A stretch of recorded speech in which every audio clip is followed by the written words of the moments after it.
कानून की जुर्म पे हुई आज एक और शानदार जीत। खतरनाक मुजरिम बाला सिंजू, जिसे बच्चों की तस्करी के लिए देश के हर राज्यों की पुलिस तलाश कर रही थी, वो आखिरकार सीआईडी के हाथों पकड़ा गया। अब सीआईडी की टीम बाला से पूछताछ करेगी और बाला के इंटरोगेशन का वीडियो बना के उसे सबूत के तौर पर अदालत में पेश करेगी, ताकि बाला को सख्त से सख्त सजा दी जा सके।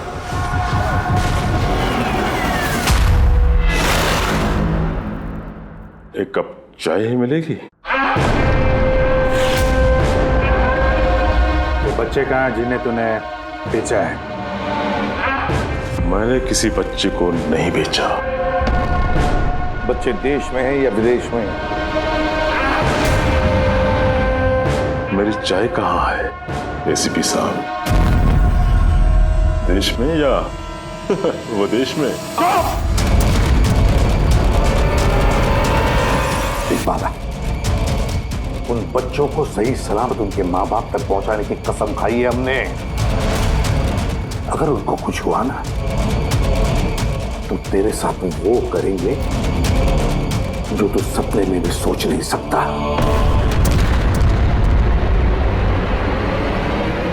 एसीपी साहब, आप मुझे धमकी दे रहे हो?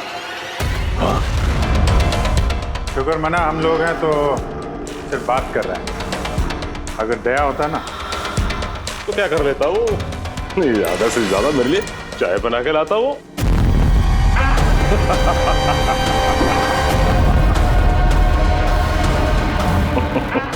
नीचे का। अरे मैडम जी, आप ही मेरे लिए चाय बना के ले। वैसे भी औरतों का काम रसोई घर में होता है, ये सीआईडी में कहाँ कर रहे हो आप? तेरी तो और अगर मुझे मैडम जी के हाथ की चाय अच्छी लगी, हाँ, तो मैं इनसे शादी करने के बारे में भी सोच सकता हूँ। वकील साहब, ये हद से ज्यादा बढ़ रहा है। क्यों? तुझे इतनी प्रॉब्लम क्यों हो रही है बे? हाँ? तेरा इस मैडम के साथ कोई चक्कर वक्कर है क्या? ये आपने क्या किया? मेरे क्लाइंट पे हाथ उठाया आपने?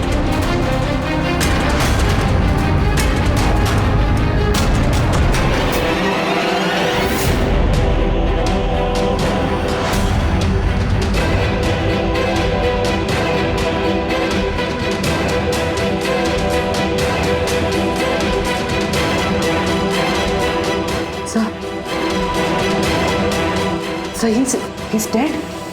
क्या?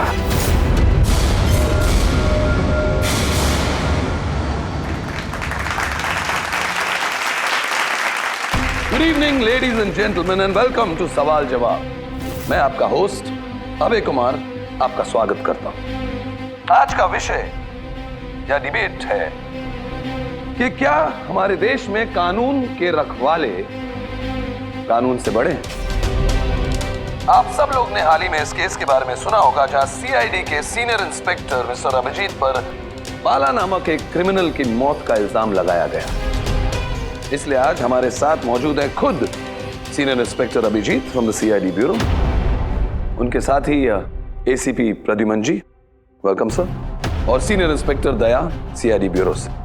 हमारे पैनलिस्ट हैं ex army officer mister Ranveer, ex IB officer Sanjeet ji और एक्स जज मिस मंदिरा, और साथ ही हैं क्राइम के सीनियर एडिटर मदन कुमार जी, और साथ में मौजूद हैं और सीनियर जर्नलिस्ट और ह्यूमन राइट एक्टिविस्ट। तो मैं शुरू करना चाहूंगा ह्यूमन राइट एक्टिविस्ट से। कहिए, इस केस के बारे में आपका क्या कहना है? इनके जैसे ऑफिसर्स की वजह से ही कानून का नाम खराब हो रहा है इस देश में। बिल्कुल ठीक। हाथ में गन या ताकत क्या आ जाती है, इन्हें लगता है कि अपने मनमर्जी करेंगे और मानव अधिकार की धज्जियां उड़ा देते हैं इन जैसे कानून के रखवाले। हाँ, मैं तो कहता हूँ कि इन पुलिस वालों से गन ही वापस ले लेनी चाहिए। गन चलाने की नैतिकता क्या होती है इन लोगों को समझ में नहीं आती। जी, मैं तो ये कहूंगा कि ये लोग सिर्फ राई का पहाड़ बना रहे हैं। बाला सीआईडी वालों के साथ बदतमीजी कर रहा था। अब ऐसे में अगर हाथ उठ भी गया तो इसका मतलब ये तो नहीं है ना कि अभिजीत पर खूनी बनने का ठप्पा ही लगा दें आप लोग। और किसी मुजरिम से होता गलती से एक खून तो क्या आप उसे छोड़ देते हैं या फिर कोई आम इंसान से? नहीं ना। तो फिर जो नियम आम इंसान पे लागू होता है वो इन सीआईडी वाले पे क्यों ना हो? मिस मंदिरा, आप कब से चुप बैठी हैं? इस विषय के बारे में आप क्या कहना चाहेंगे? अभी जी मैं चुप इसलिए हूँ क्योंकि जिस सीआईडी टीम की बहादुरी की मिसालें लोग देते हैं उनको आज यहाँ अपमान करना ठीक है क्या? देखिए, मेरे हिसाब से इस बहस का कोई अंत नहीं कि अभिजीत सही है या गलत। ये सब अपने अपने नजरिए पे डिपेंड करता है। अब मैं बात करना चाहूंगा एसीपी प्रद्युमन जी से, जिनका लंबा करियर जो देश के प्रति जिम्मेदारी और फर्ज से भरा हुआ है। इस केस में आप किसका साथ देंगे? सीआईडी के अभिजीत जी का या फिर कानून का? देखिए, आज तक मैं हमेशा कानून का साथ देता आया और आगे साथ देता रहूंगा। इंसाफ होके रहेगा और मैं ये कहने का किसी को भी मौका नहीं दूंगा कि कानून हम सीआईडी वालों के लिए अलग है और आम लोगों के लिए अलग। जब तक इंक्वायरी कमीशन का डिसीजन नहीं आता तब तक सीनियर इंस्पेक्टर अभिजीत सीआईडी की ड्यूटी से सस्पेंड रहेंगे।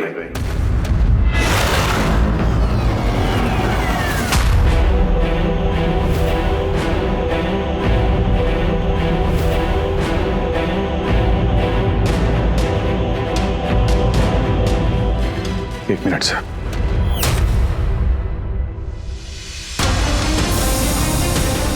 तो मेरे बारे में लोग क्या कहते हैं इससे मुझे कुछ फर्क नहीं पड़ता। अभी आपके मुंह से जो कुछ सुना बहुत तकलीफ हो रही है सर। जो कुछ हुआ आपके सामने हुआ, आप वहीं पे मौजूद थे। अपने दिल पे हाथ रख के कहिए सर कि मैंने जानबूझ के उस आदमी को मारा है। और अगर आपका जवाब हाँ है तो मैं बिना किसी अदालत के फैसले के खुद फांसी के फंदे के सामने जाके खड़ा हो जाऊंगा। अभिजीत, रिलैक्स। नहीं यार दया, बस अच्छा मजाक बना रखा है। हर कुछ महीनों में कुछ लोग हमारे ऊपर इल्जाम लगाते हैं और सर हमारा साथ देने के बजाय हमें सस्पेंड कर देते हैं। और आप लोग बड़ी बड़ी बातें कर रहे थे मानव अधिकार की। क्या कह रहे थे आप? हमारे हाथों से गन ले लेनी चाहिए। अगर आज आप लोग अपने घरों में सुरक्षित तरीके से होली दिवाली मना रहे हैं वो इसलिए कि हमारे हाथों में गन्स हैं। हम लोग रात भर जागते हैं ताकि आप लोग चैन की नींद सो सकें। जब मुजरिम यहां सर पे बंदूक तानता है, छाती पे गोली चलाने वाला होता है और तब आपको यह याद दिलाया जाता है कि आपको पलट के मुजरिम पे वार नहीं करना है, सिर्फ टांग पे गोली चलानी है, उस दिन मैं आपसे ह्यूमन राइट्स और मानव अधिकार की स्पेलिंग पूछूंगा। उस दिन। आज मैं दुनिया वालों के सामने खुल के बोलना चाहता हूं, बाला जैसे आदमी को जिंदगी जीने का कोई अधिकार नहीं। वैसे भी अदालत उसे फांसी की सजा देती ना। कुछ दिन पहले मर गया तो कौन सा तूफान आ गया? पर इतने साल अगर सीआईडी में मेरे हाथ बंधे नहीं होते तो इन जैसे लोगों का इंसाफ मैं कब का कर चुका होता है। और वैसे भी ऐसे कानून का क्या फायदा है जो मुजरिमों को सजा नहीं दे सकता? और वो कानून मुझे क्या सस्पेंड करेगा? मैं खुद सस्पेंड करता हूं ऐसे कानून को।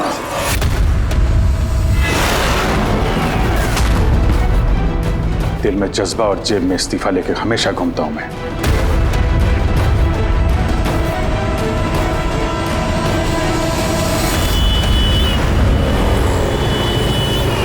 अरे यार, हम लोग तो दोस्त हैं यार, दोस्त। अरे मेरे दोस्त, क्या चाहिए आपको आज? अरे कुछ मेरे दोस्त के लिए लेके आओ यार। आप और हम एक चल चल। अभिजीत, क्या हो क्या तुम्हें? अरे कौन सी जगह पे बैठे और किस तरह के लोग हैं साथ में? चलो उठो, उठो, चलो घर चलो। कहाँ चले? सीआईडी ब्यूरो ही तो मेरा घर था और मुझे वहां जाने की परमिशन नहीं। सर सब ठीक हो जाएगा सर, आप यहाँ से चलिए। सब ठीक हो जाएगा। इससे ज्यादा और क्या ठीक होगा? और अब मैं सीआईडी ऑफिसर नहीं हूं। कोई भी ह्यूमन राइट्स वाला, कोई भी इंक्वायरी कमीशन मेरा कुछ नहीं बिगाड़ सकती। सारे मुजरिमों को एक एक करके मार डालूंगा मैं, और तुम लोग भी मेरा कुछ नहीं कर सकते। और ना वो तुम्हारा एसीपी प्रद्युमन। जाओ उसके पास जाओ तुम लोग, मुझे तुम लोगों की शक्ल नहीं देखनी। जाओ। अभिजीत, तुम होश में भी हो? तुम्हें पता है तुम क्या बोल रहे हो? अरे छोड़ो यार, ये दोस्ती दिखानी थी ना तो उस दिन दिखानी चाहिए। आज ही अपनेपन का ढोंग करने की कोई जरूरत नहीं है। क्या बोला तुमने? ढोंग? तुम्हें ये ढोंग लग रहा है? और क्या? सही है, एकदम सही है। सर जाओ जाओ, तुम भी निकलो।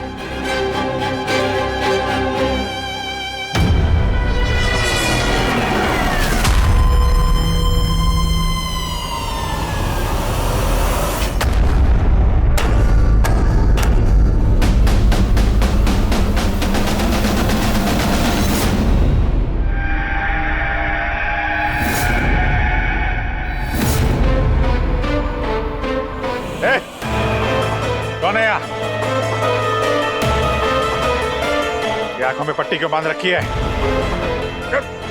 बोलो मुझे, कहां लेके आ गए? कौन हो तुम लोग? खोलो मुझे।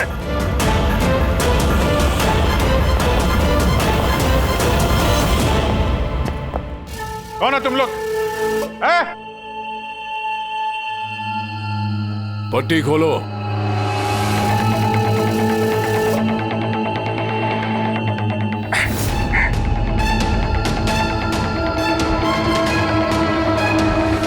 जानते हो किसे किडनैप किया तुमने?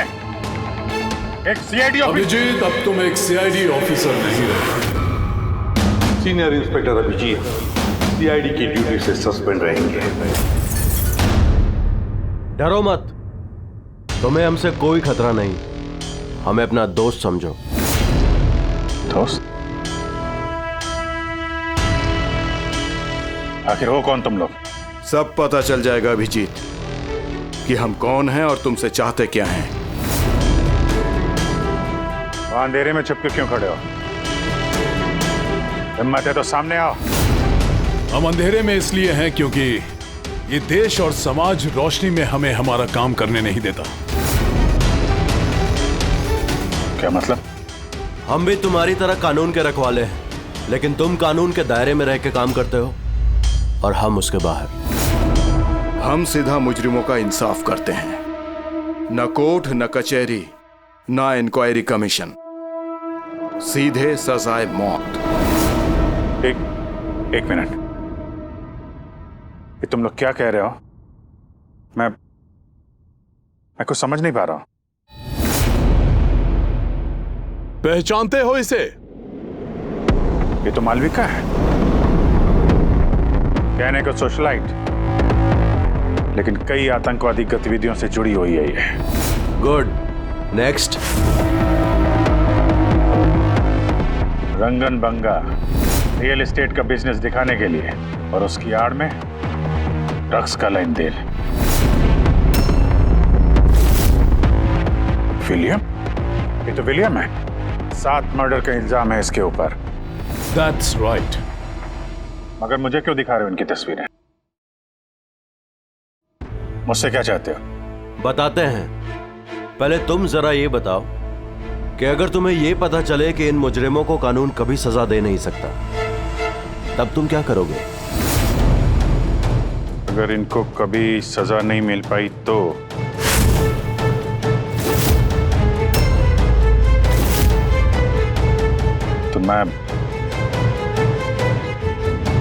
मैं खुद मार दूंगा इनको।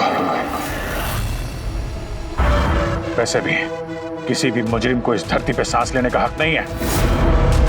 सबको कुचल के मार देना चाहिए, सबको। Very good. तुम्हारे अंदर हम यही जोश और जुनून देखना चाहते थे। हम तुम्हारा दर्द समझ सकते हैं अभिजीत।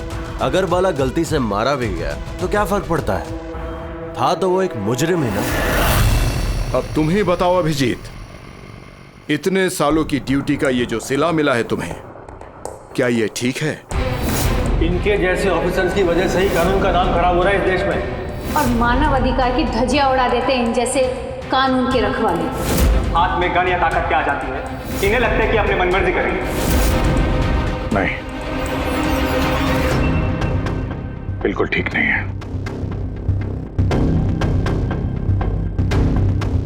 सिर्फ मैं ही जानता हूं इस अपमान का घूंट पीने से क्या बीत रही है मुझ पे। किस आग में चल रहा हूं मैं। हम समझते हैं अभिजीत, इसलिए तो तुम्हारी तरफ दोस्ती का हाथ बढ़ा रहे हैं। हमारे गैंग का काम है उन मुजरिमों का सफाया करना जिन्हें अदालत ने खुला छोड़ रखा है। बनोगे हमारे गैंग का हिस्सा? सोच क्या रहे हो अभिजीत? हमारा साथ दोगे या फिर उस सिस्टम का जिसने अनजाने में हुए एक हादसे के लिए तुम्हें सजा दी? मैं नहीं जानता कि तुम लोग कौन हो, पर जब लड़ाई जुर्म और मुजरिमों के खिलाफ है तो अभिजीत का जवाब हमेशा हाँ है। पर इससे पहले तुम्हें अपनी वफादारी की परीक्षा देनी होगी। वफादारी की परीक्षा? कौन है आदमी? छगन आज तक 5 औरतों को मार चुका है और अदालत ने इसे दिमागी रूप में बीमार करार देकर रिहा कर दिया। लो रिवॉल्वर और चलाओ गोली।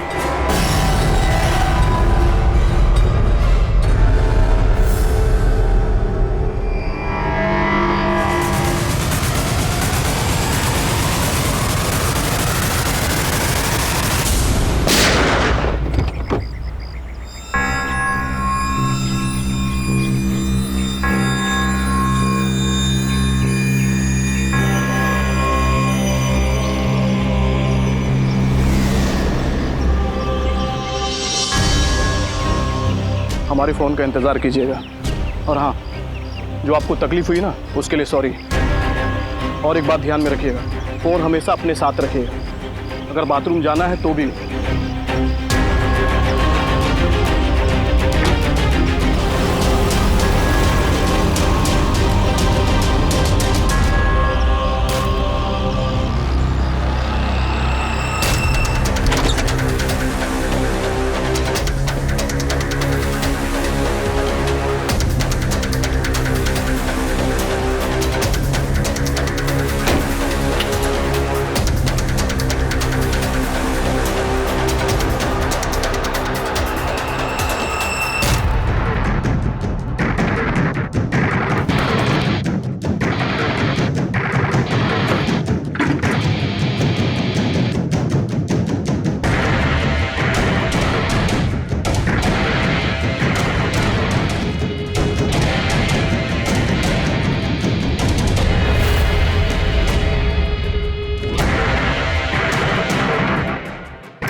मैं आ गया।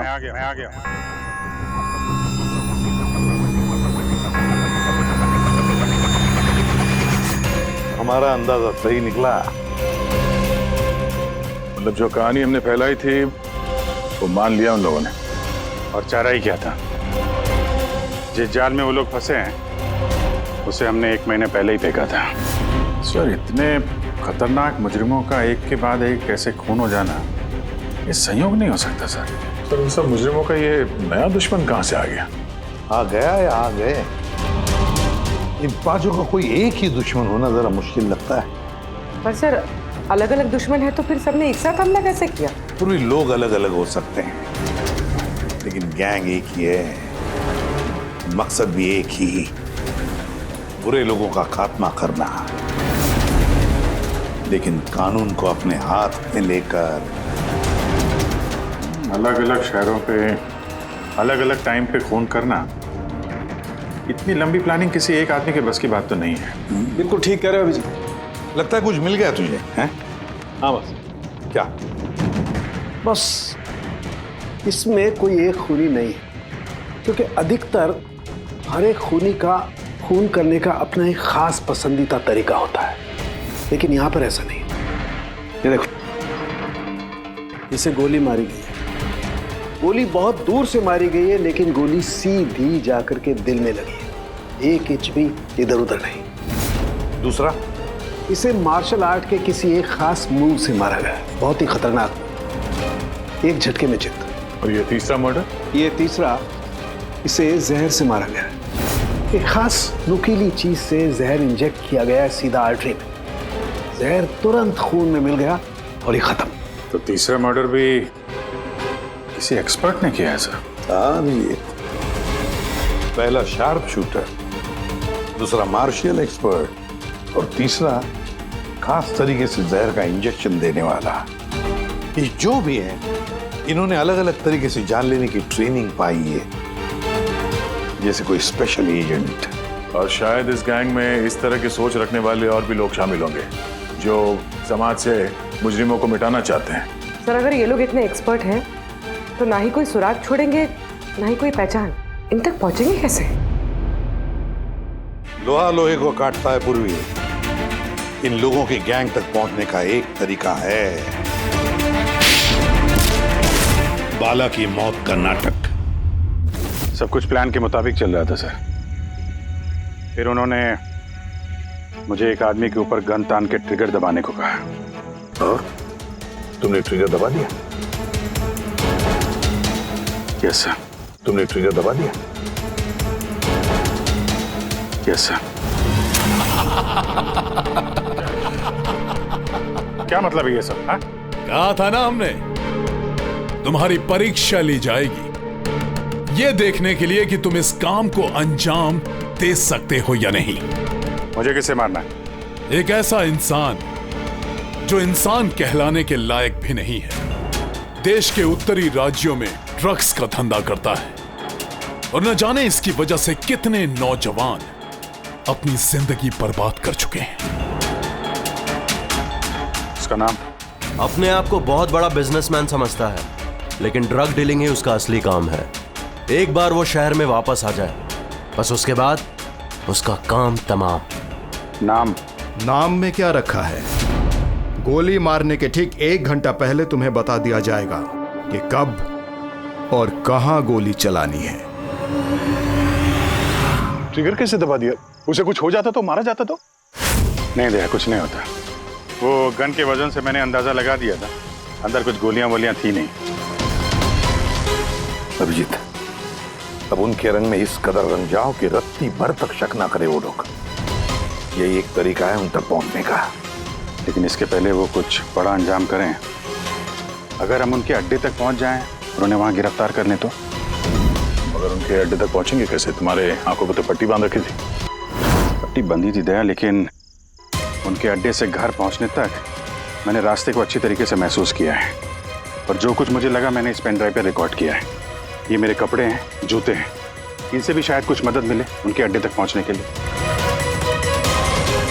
सर, जो भी करना है जल्दी करना होगा। कभी भी मुझे वो फोन आ सकता है ड्रग डीलर को मारने के लिए। और मैं नहीं चाहता कि ऐसा कोई काम करूं जिसकी इजाजत मुझे देश का कानून नहीं देता। जब तक कानून नहीं कहे हम किसी की जान नहीं ले सकते, फिर वो चाहे मुजरिम ही क्यों ना हो।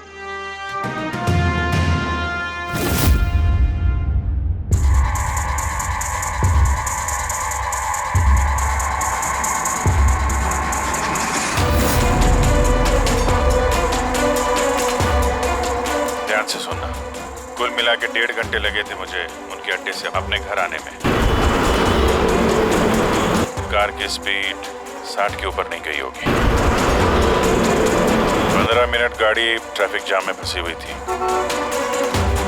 10:15 उस वक्त मुझे किसी की अर्थी जाती हुई सुनाई थी। और हाँ, जब हम अड्डे से निकले थे तो वहाँ कहीं मंदिर में आरती हो रही थी लाउड स्पीकर पे। और कुल मिला के 6 ट्रैफिक सिग्नल पे गाड़ी रुकी थी और कुछ 5 फ्लाईओवर्स थे और हर फ्लाईओवर को क्रॉस करने में करीब 40 से 45 सेकंड लगते। रेलवे स्टेशन और एक फ्लाईओवर के नीचे रेलवे स्टेशन था जहाँ पे ट्रेन की अनाउंसमेंट हो रही थी। सर आप अंदर। सर ये देखिए, अनिकेत कुमार सर, सीबीआई ने अभी थोड़े दिन पहले से बातचीत भी की थी। सर देश के कई जगहों पर ये ड्रग्स का धंधा करता है। अभी कहाँ है? सर वो फ्रेडी सर देख रहे हैं। सर ये पैडी है, धान। ओह, ये पैडी है, वो जो तुम अभिजीत की कमीज पर से लेके आई थी वो रेशा, वो एक गनी बैग का रेशा, किसी बोरी का। मतलब पैडी और बोरा, इसका मतलब ये कोई गोदाम है। गोदाम को अपना अड्डा बना रखा है उन लोगों ने। कोई ऐसा गोदाम जहां पर अनाज रखा जाता है या फिर कोई ग्रेन मिल। सर ये रूट लिया उन लोगों ने। ये रूट ठीक वैसा जैसे अभिजीत सर ने बताया था, विरार की तरफ जाता है ये। गुरजापुर में। हाँ डॉक्टर साहब, क्या अभिजीत को अनाज के गोदाम में रखा गया था? अनिकेत आज सुबह ही ग्रीस से वापस लौटा है, अभी तो ऑफिस नहीं आया। अच्छा, अब गैंग वालों का फोन आएगा अभिजीत को, आएगा फोन।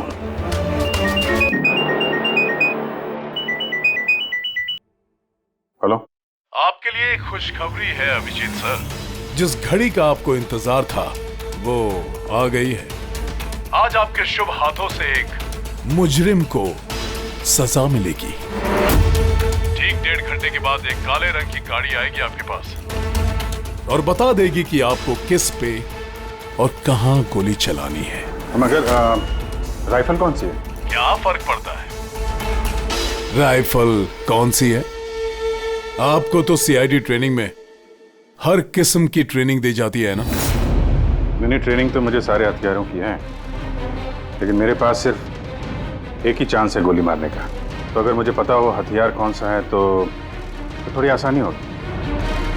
RS 451। Okay, RS 451।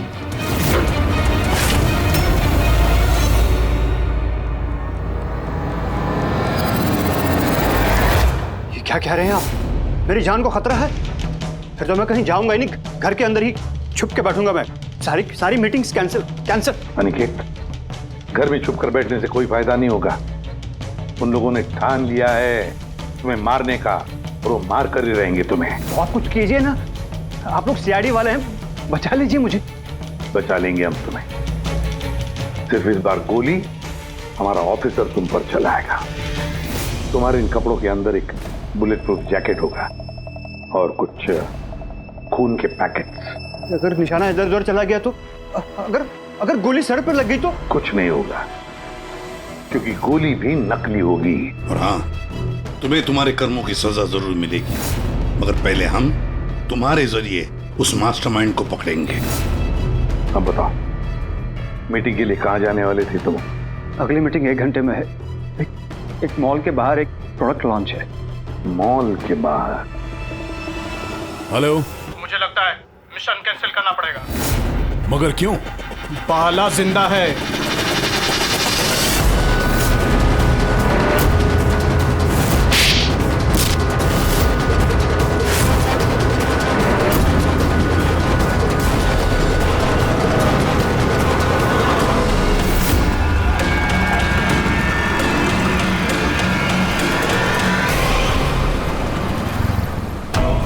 बहुत बड़ा धोखा हुआ हमारे साथ में। अभिजीत के हाथों किसी का खून हुआ ही नहीं है। प्लान कैंसिल नहीं करेंगे आप। सीआईडी और अभिजीत को इस धोखे की बहुत भारी कीमत चुकानी पड़ेगी।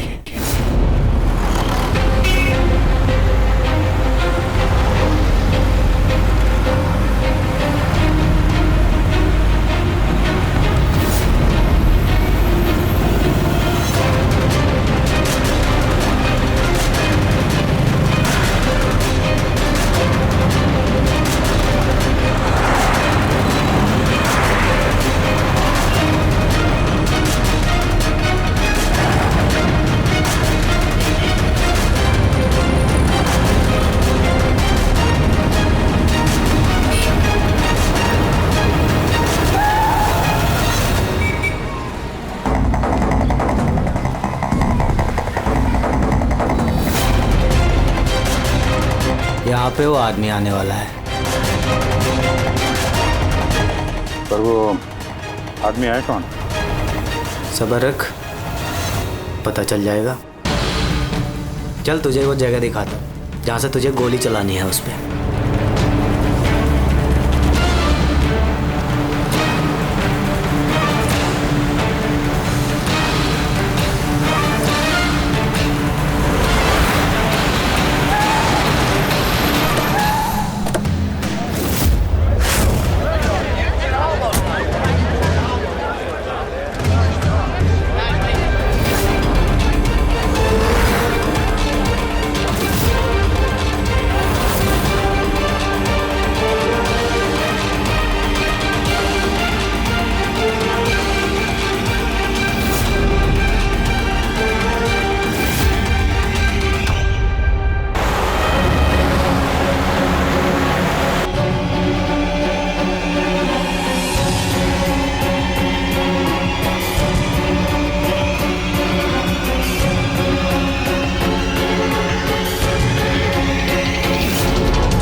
गोडाउन तो एकदम खाली है, कोई भी नहीं है यहाँ पे। हाँ सर, ये वो गोदाम तो नहीं लग रहा है जिसे हम ढूंढ रहे हैं। ओ भाई साहब, कौन है आप लोग? क्या चाहिए? तुम यहाँ पे काम करते हो? ये गोडाउन को इस्तेमाल कर रहा था क्या?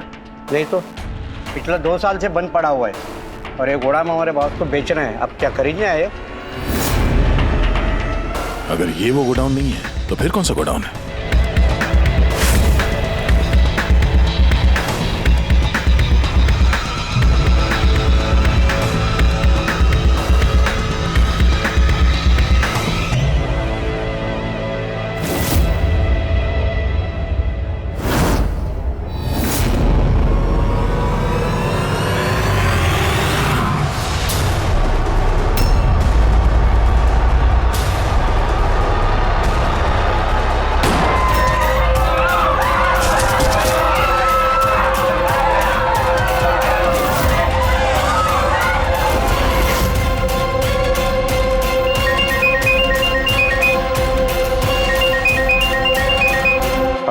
मुबारक हो अभिजीत, तेरी कामयाबी के लिए।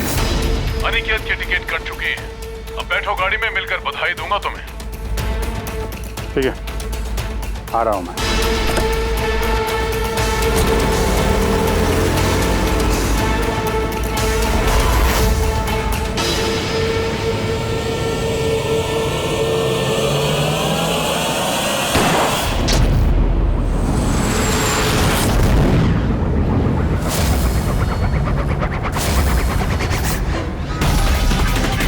पंकज, पूरा छोड़ना नहीं। Oh no sir. क्या हुआ? सर मुझसे एक गलती हो गई। वो तिलक नगर वाला गोदाम में सो गया। सर ये देखिए, सर वहाँ पर भी मंदिर है, स्मशान है, फ्लाईओवर है और रेलवे ट्रैक है। कहीं ये वही गोडाउन तो नहीं है? कितनी दूर है यहाँ से? सर ट्रैफिक है तो 40-45 मिनट लगेगा। सर मुझे को पता था हमारे प्लान का। अभिजीत सर नकली गोली चलाने वाले थे। अभिजीत की जान को खतरा है, दया को फोन करना होगा। दया, देखो अनिकेत पर किसने गोली चलाई है, असली गोली। हाँ, अभिजीत की जान को खतरा है। उनके अड्डे का पता चल गया? नहीं सर, ढूंढ रहा हूँ। जल्दी जल्दी दया, टाइम नहीं है हमारे पास।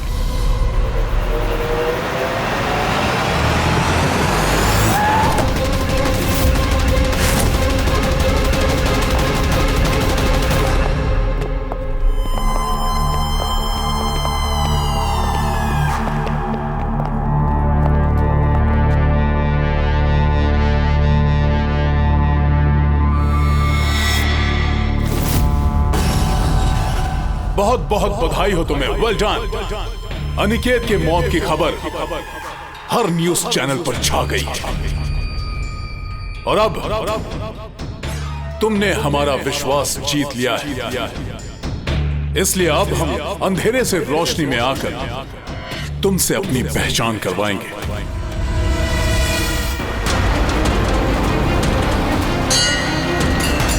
ये मंदिर है।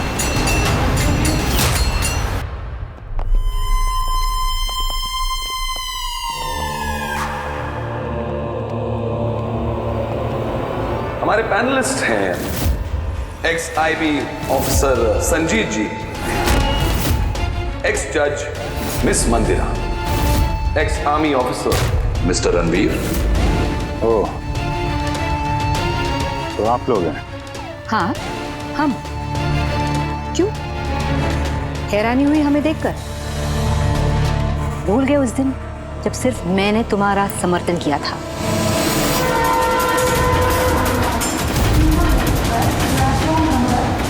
ये रेलवे स्टेशन।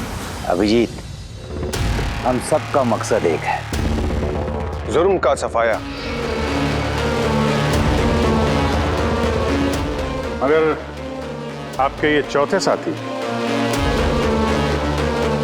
इनको क्या हुआ है? ये सामने क्यों नहीं आ रहे? मैं सामने आऊंगा भी नहीं, क्योंकि तुम एक धोखेबाज हो।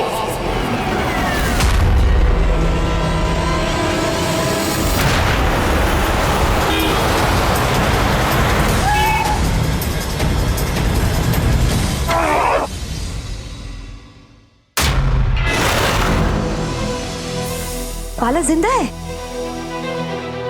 हाँ, ये जिंदा है, क्योंकि ये सब सीआईडी की सोची समझी चाल थी हमें फंसाने के लिए।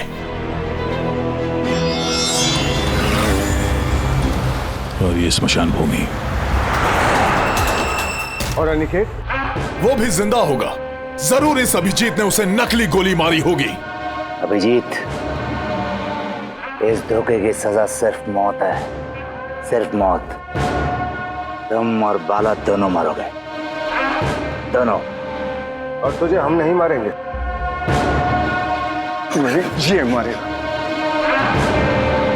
मैं क्यों? क्योंकि एक ईमानदार और बहादुर ऑफिसर को मारना हमारे ईमान के खिलाफ है। चल, तू मार, नहीं तो हम तुम्हें मारेंगे। वो तो आप वैसे भी मार दोगे। नहीं, हम तुम्हें एक और मौका देंगे। चलाओ गोली। ले वाला, पिस्तौल ले।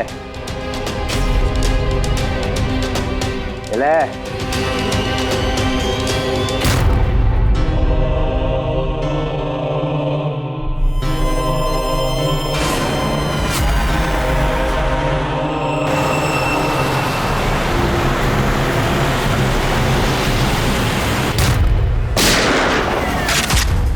कोई नहीं भागेगा।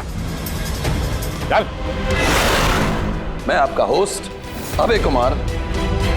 हम लोगों ने जो कुछ भी किया उसका हमें बिल्कुल अफसोस नहीं।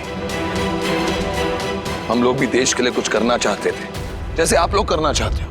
देश के लिए कुछ कर गुजरना बड़ी अच्छी बात है, पर जो रास्ता तुम लोगों ने अपनाया ना, वो गलत है, कानून के खिलाफ है। तो कानून कौन सा 100% परफेक्ट है? ये वही कानून है जिसके चलते इतने सारे मुजरिम समाज में आजाद घूम रहे हैं। उस अनिकेत को भी आपने बचा लिया ना? हाँ, अनिकेत को हमने बचा लिया, सिर्फ गोलियों से, कानून से नहीं, समझे? रही बात परफेक्शन की, तो 100% परफेक्ट कुछ भी नहीं होता है, उसे बनाना पड़ता है।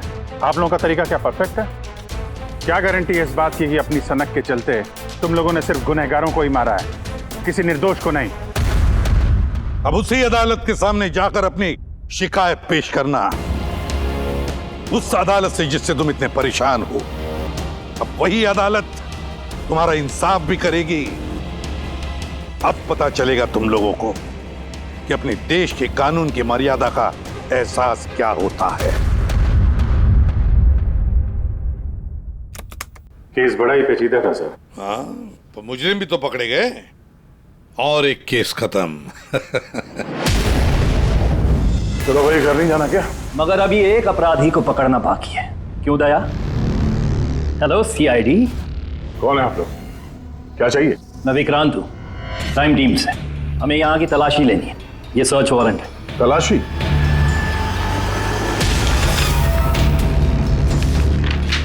हमारी आप सबसे रिक्वेस्ट है कि आप सब हमारे साथ पूरी तरह से कोऑपरेट कीजिएगा। क्या हम जान सकते हैं कि तलाशी क्यों ली जा रही है? दमन के फांसी वाले केस में आप सबके खिलाफ कंप्लेंट है कि आप सब ने एविडेंस के साथ छेड़छाड़ की थी। दया हमारे पास है, हमारी जेल में। तो अगर दया को बचाना चाहते हो तो पहले मेरे भाई को बचाना होगा, वरना ठीक 4:30 बजे ना सिर्फ मेरे भाई को फांसी होगी बल्कि सीनियर इंस्पेक्टर दया भी फांसी पर चढ़ेगा। तलाशी शुरू करो। आप सबके फोन रिकॉर्ड्स भी चेक किए जा रहे हैं। अब आप सब पे कड़ी नजर रखी जाएगी।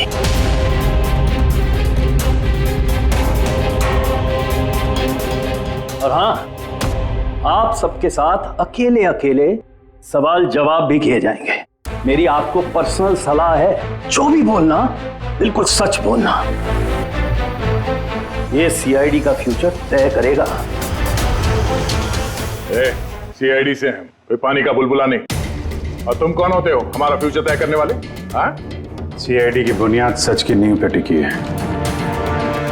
झूठ बोलना हमें आता नहीं। हाँ हाँ पता है, आप सीआईडी वाले हो, पता है।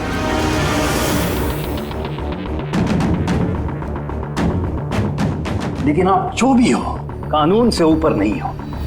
और अब वक्त आ गया है कि आपको कानून की याद दिलाई जाए। ना पता है हमें, हम कानून से ऊपर नहीं, पर हम कानून के रखवाले हैं। कानून के रखवाले हम सीआईडी वाले, और हम गर्व से कहते कि हम सीआईडी वाले हैं। और हमारे खून का एक एक कतरा सीआईडी को और इस देश को समर्पित है।